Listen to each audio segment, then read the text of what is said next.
ఢిల్లీ ఎర్రకోట వద్ద బాంబు పేలుడు కలకలం. దేశ రాజధాని ఢిల్లీలో భారీ బాంబు పేలుడు సంభవించిన విషయం తెలిసిందే. ఎర్రకోట సమీపంలో సోమవారం సాయంత్రం జరిగిన ఈ దుర్ఘటనలో 9 మంది ప్రాణాలు కోల్పోగా పలువురు తీవ్రంగా గాయపడ్డారు. ఈ ఘటనతో అప్రమత్తమైన కేంద్ర ఇంటెలిజెన్స్ అధికారులు ఢిల్లీ వ్యాప్తంగా హై అలర్ట్ ప్రకటించి దర్యాప్తును ముమ్మరం చేశారు.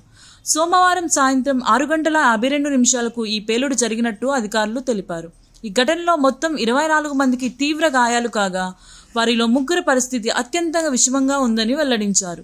క్షతగాత్రులను సమీపంలో ఎల్ఎన్జేపీ ఆసుపత్రికి తరలించి చికిత్స అందిస్తున్నారు. పేలుడ తీవ్రతకు సుమారు 10 వాహనాలు పూర్తిగా ధ్వంసమయ్యాయి. వెలుగులోకి కీలక అంశాలు. ఈ పేలుడుకు సంబంధించి దర్యాప్తులో కీలక అంశాలు వెలుగులోకి వస్తున్నాయి. ఎర్రకోట సమీపంలోని పార్కింగ్ స్థలంలో నిలిపి ఉంచిన I-20 కారులో బాంబు అమర్చినట్లు అనుమానిస్తున్నారు. ఈ కారు సోమవారం మధ్యాహ్నం 3:19 పార్కింగ్లోకి వచ్చి సాయంత్రం 6:48 బయటికి వెళ్లిందని సీసీటీవీ ఫుటేజ్ ద్వారా గుర్తించారు.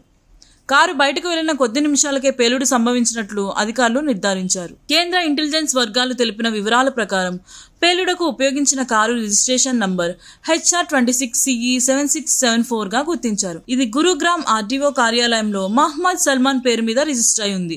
ఈ సమాచారం ఆధారంగా అధికారులు మహమ్మద్ సల్మాన్ ను అదుపులోకి తీసుకుని విచారిస్తున్నారు. అయితే తను ఆ కారును పుల్మా నివాసి అయిన తారిక్కి అమ్మేసినట్టు సల్మాన్ విచారణలో తెలిపాడు.